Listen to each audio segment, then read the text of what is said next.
Today on Call for Two, a quick spoiler-free review of Washed Ashore.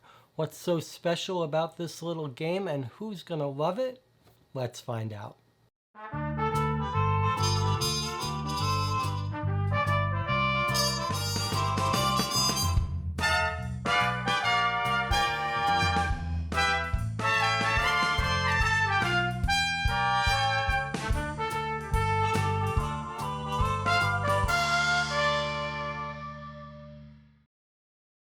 Some basic facts first. I picked this up for about $18 at Gen Con at the beginning of August, but you can pre-order it now for about $12 at an online board game store. It should be available soon in 2024. It is a solo game. Box says ages 10 and up. I'll come back to that. The box also says 35 minutes per chapter, but it's probably better to think of it as it's going to take you an hour to play a session or so. And this is a game that you'll replay a handful of times, maybe 5-10 times, maybe a little bit more, until you see all the endings. It's a choose your own adventure game, so you basically make different choices. There's a little bit of randomness, but after you've seen most of the endings and solved the game after many gameplays, you won't keep replaying it. The theme is Robinson Crusoe, so you're shipwrecked on an island, having to survive and having adventures and trying to get home. As I said, it is a choose-your-own adventure game, essentially. So you go through cards, you make choices, and you progress through until you hit one of 13 different endings. That ends your game, and then you restart it from the beginning, making different choices, trying to find the best ending. Once you have played through it a handful of times, maybe at most a dozen times or so, you will have essentially solved the game, and you won't be playing it again after that. However, nothing gets damaged, so you could pass it along to someone else. And before we continue, I should mention you can watch several playthroughs of this game on my YouTube channel, maybe about 5 or 6 hours in total, if you want to get a feel for how the game actually plays. So the name of this game here is Washed Ashore, but actually the full title is Washed Ashore, a FateFlip game, or something like that, and it's introducing this new series, a new system called FateFlip. Now, it's very common for games to have a sort of subtitle and pretend that they've got a system, but there's nothing really new. And there is a long history of choose-your-own-adventure books and games. The most recent entry into this genre is Cartaventura, which uses these small square-based cards, but it's feels very much like you're playing a choose-your-own-adventure game. And most of the time when we play such games using cards, you can't help but notice that, well, this would work identically in book form, and the cards are not adding very much. And in most cases, in fact, it would be better as a book. You'd get more content, more text, it would be cheaper, etc. But that's not the case here. There really are some serious innovations in this small little box that are worth looking at, and you could not do this in book form, and we're going to find out why. We're going to open up the box here, take a look at the components, and I'm going to teach you the basic rules of play so you can see some of the innovative mechanics going on here in this FateFlip system. Now, I've said this is going to be a spoiler-free review, but I'm going to have to show you the basic cards and maybe show you the first sort of story card, decision card or two. If you're really opposed to seeing anything, you can use timestamps in YouTube to jump ahead. So we've got a stack of about 68 cards. We've got some markers here, some clips. I'm going to show you how to use those. Let's start by just quickly glancing through the rule book, which is well done, complete, includes a little sort of player aid legend of how to read these symbols that are basically the instructions you're going to see on every card. You will get the hang of this very quickly. And then a little note that some of the cards have these pictorial symbols on them, how to use the clips, and basically how to play. This teaches you the entire game and a little FAQ on the back here. The author is active on Board Game Geek. I'm sure he'd be happy to answer any other questions you might have, but we didn't really have any while we were playing. Okay, so when you start out with the deck, it basically teaches you the rules on the cards themselves. So it tells you flip and read this card. Again, just a little bit of a recap of the rules, but it tells you initial setup, which is the same for every game, to take the first 14 cards, and it says these are items. You take these, you make a pile of them. They're double-sided. They're different items on the back. Mostly, this is just a pictorial representation to help you keep track when you have acquired a certain item. Okay, again, a little bit of a recap of the rules here. And then you're told to go to throw this out and get this next card. This next card basically is your marker card. It tells you how to set up these clips on this card, which then gets flipped around and becomes your stats tracker, which sits on the table. You can see you've got 3 stats: safety, energy, and food. That's for chapter 1. You'll have different stats. Things will change between chapter 2 and chapter 3. But you can also see here that when your stat hits 0, there are consequences, story consequences. You're told to either get a specific card or add a card to your deck. Okay, this goes on the table here. All right, now things are going to get not spoilery, but I'm going to have to show you a card or two. But everything you've seen so far, items and resource tracking, we've seen this kind of thing, give or take, in other similar games and even choose your own adventure books. But you're going to see very quickly some very clever new stuff that I've not seen before. You can see how beautiful the art here is. Okay, so essentially in this game, you've got a single card you're dealing with, you're making choices, and you're following the instructions based on your choice. Every card is going to give you a couple choices to make. You'll be reading a little bit of narrative every moment and making a couple choices every moment, like a choose your own adventure game. Okay, the instructions for this card say, flip it and put it on the top of your pile, of your hand. This is a key mechanic here. It's a new idea. You've basically got a hand at any one given time, one or more cards in it, and you're always following the instructions, making choices on the top of the deck. You start the game with just this card. It just tells you to flip it, put it on top, and do what it says. This is your story, your narrative that introduces you, and basically you follow the instructions. This is a common instruction you'll see. It says, go into the deck, get the 4 cards with this symbol, the seashell, and stick them at the back of your deck. On your first game, it says don't shuffle the order. On future games, it says shuffle them up. So I'm going to do that. I don't want you to see these cards, so I'm just going to grab them in my hand here. And it tells you you can put this card now on top of your deck so you don't see what's to come. Now I'm going to use this card to cover this first game card up. But I'm going to reveal it to you. So we're going to look at this one card. So what have I done? I've resolved the top card in the pile, and I've followed the instructions to add 4 new cards, shuffled randomly normally. So there's a little bit of randomness every time you add cards. But now we're going to see something very clever. Now watch, now I'm going to resolve the top card of my deck. But there's something interesting going on here. Every card is split into 2 halves. One's upside down. There's this, and then the back has the same thing. So there are actually 4 sections on each card. So you would only tackle this first part here. So you would read a little bit of story, and then you're given 2 choices. Those 2 choices here affect how your stats change.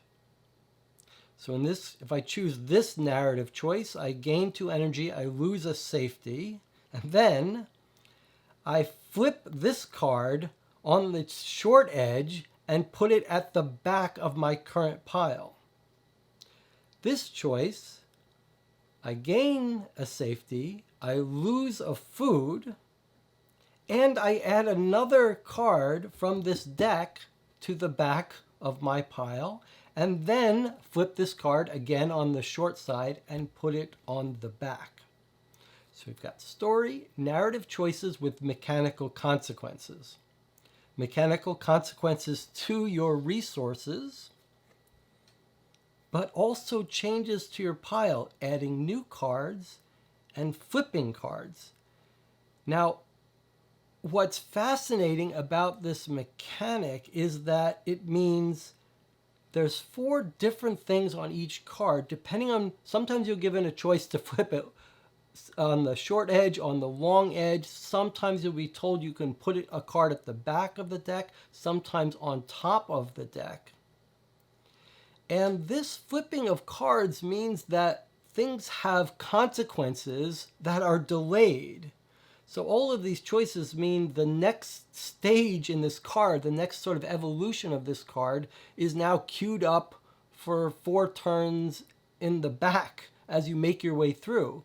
And with 4 pieces on each card and different ways to flip them, you'll often find yourselves in sort of multi-stage actions where you take an action, it's going to have a consequence many steps in the future. That's its next stage of evolution.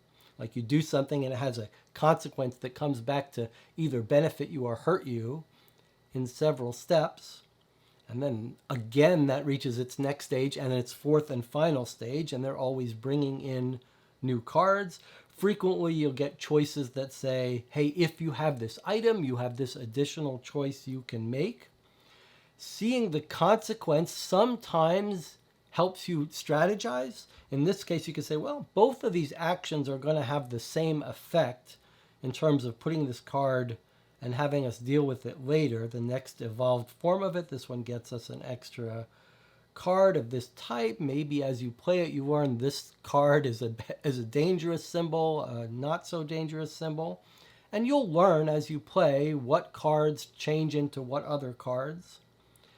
There is a real exploration element that goes on in this game as you learn what cards have what effects. So that's all I want to show you of the cards, but note that you start in chapter 1.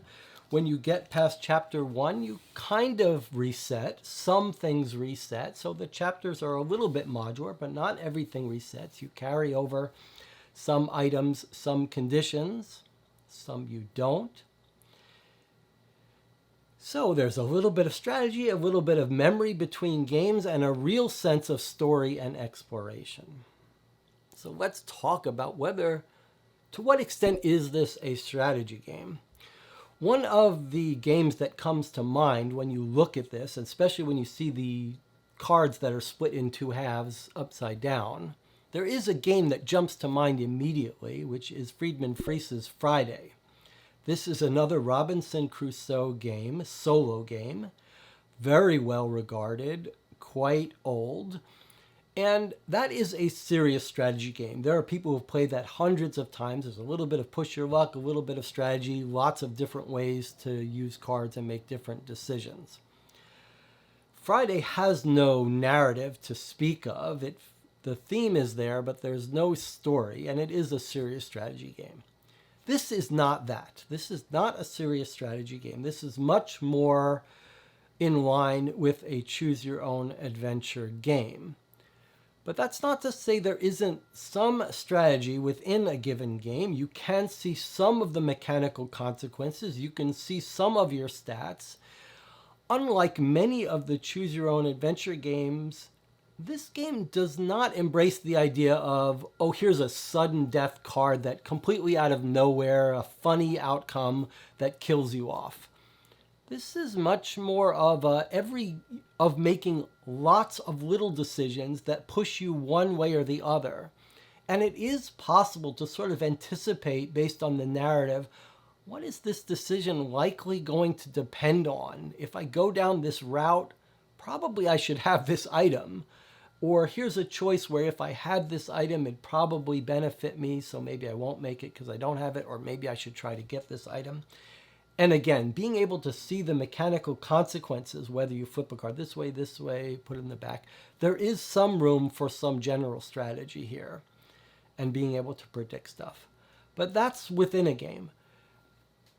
On a meta level, you're really meant to play this over and over again. And when you play it over and over again, really what you're starting to tax is your memory.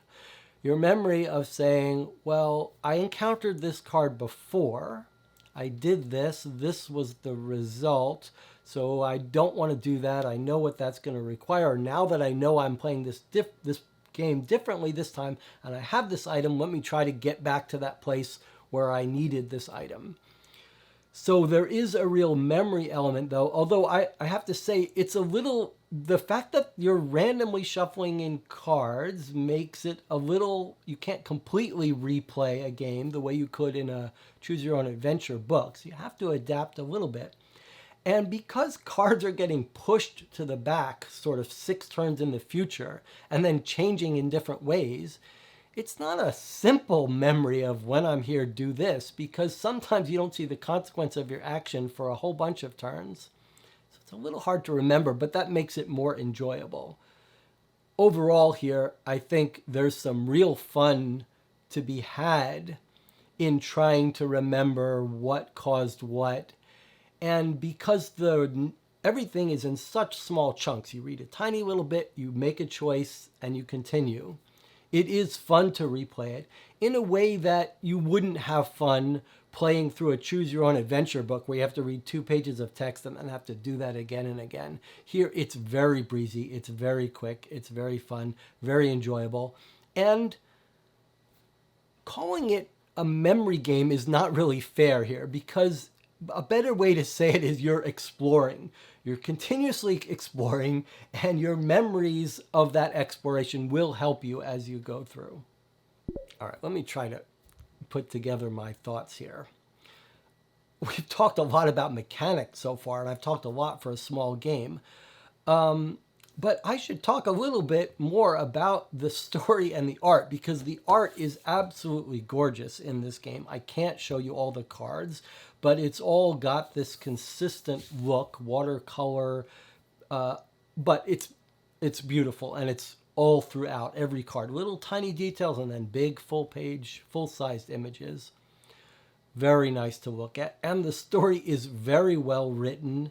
It's small. There's just little bits of narrative. This is not a literary work, but it perfectly matches this Robinson Crusoe theme and perfectly captures this feeling of being in a dangerous place, worrying about your survival and everything being dangerous, but also being exciting, exploring this totally new place, meeting people and things and having encounters that are exciting. It's sort of the thing that little boys dream of when they're young and they're reading Robinson Crusoe or Treasure Island, etc. It really does capture that exciting feeling, and the writing perfectly captures it. You do feel like you're shipwrecked on a deserted island. I think I've already made the case that all of the pieces of this puzzle work together to make it enjoyable to replay over and over again a dozen times. And that's a tough nut to crack for something like this, where it only makes sense if you enjoy replaying it a bunch of times. And I think they've got the balance here perfectly right with the amount of narrative, the constant choices. But I do think maybe I should say a little bit about how the breaking this up into chapters, it's a small game, but it's still broken up into these chapters that completely shift the feel of the game. And that does 2 things for it. First of all, it makes it fun. Fun to reach that second stage and reach that 3rd chapter and feel like, oh, I'm close. I've almost got a good ending. But the other thing that does mechanically is if you played the first chapter over and over again, and you can solve it in different ways with different items, and then kept dying on chapter 2 but got tired of playing chapter 1, you could just start on chapter 2 and say, okay, we made it to chapter 2 with these items. I'm going to start from now on chapter 2 with these items and see what happens. The game's also got this clever little card where you can track some accomplishments. So if you want to see, well, let me try to do it with these items. Even after you've solved it with one set of items and paths, I think there's a good chance you'll want to replay it again and say, let me see if I can do it this way. It's a real success here. I need to do a little bit of emphasis on how really clever this mechanic is, where you've got a hand of cards, you're just going through the pile, you're always just resolving the top card. But this mechanic of flipping cards either on the long side or on the short side, shoving it to the back where it's going to come back and have a delayed action, and the fact that each card has 4 parts, so you could have these 4 stages of a card that each time gets pushed back and delayed. And the idea that you've got choices about which side to flip it on, and you're never quite sure what does this mean that I have these 2 different ways to flip this card. But you can still reason about it, and sometimes you pay extra to bring a card right on top so you can resolve it right away. There's some mechanic here where you're basically saying, I'm not ready for this card. The game lets you push it to the back, but not flip it, so you deal with it after you've been through some other stuff. The little bit of randomness where you're shuffling in new cards. This is very clever stuff, and it's that secret thing that all game designers dream of achieving, which is elegance. It really is an elegant system, and it's almost magical when it works. You're sort of just following this mechanical process of flipping, and all of a sudden you realize, hey, things are changing. This world's like evolving. How did it know? Sometimes you get, and there's one card you're left, you're like, is the game broken? Am I going to get to this card and there's nothing to do? But inevitably that last card is like, okay, now you're ready to move on, grab these new cards. It's really surprising when it works. It almost feels like a living system. People who are interested in this genre need to check this out and steal this idea if you can, or license it. And as I said, here's a case of a choose your own adventure card game that absolutely could not be done in book form. There's a whole bunch of stuff going on here that you could not do with a book. And that's a pleasure to see. So, final thoughts. Highly recommend it, especially for the price. Even if you only got 4 or 5 hours out of this $12 game, it is very charming, very special. Completely portable. You could take this on a trip with you. Great for playing with someone else sitting next to you, making the decision together. The box says ages 10 and up. That's certainly true, that kids 10 and up are going to play this and love it. But this would absolutely also be perfect for younger kids. An adult, like reading a story to a younger kid, let the kid make the narrative choices. Kids love going through things over and over again, seeing the same story unfold over and over again. Here is a game where half of it is going to be the same, half of it is going to be completely different. They're going to see consequences that they didn't anticipate. A small change in a decision is going to ripple through and affect the way the game plays. I think kids are going to love this. And I also think, as I've said, that if you're a fan of the choose your own adventure genre and the mechanics used in these kinds of games, you need to study this game. There's a lot going on in this little box and some really clever, elegant stuff. Okay, if you like this video, I hope you'll subscribe to the channel. Maybe even want to become a Patreon to help pay for the games we play, since I have no relationship with any publisher and don't want one. And I'd love to hear if you have any other thoughts about this game, maybe something I missed, maybe you have a different opinion. Maybe there's another game that uses this mechanic that I don't know about. If so, I'd love to hear it. Let me know what you think, and I'll see you on the next video.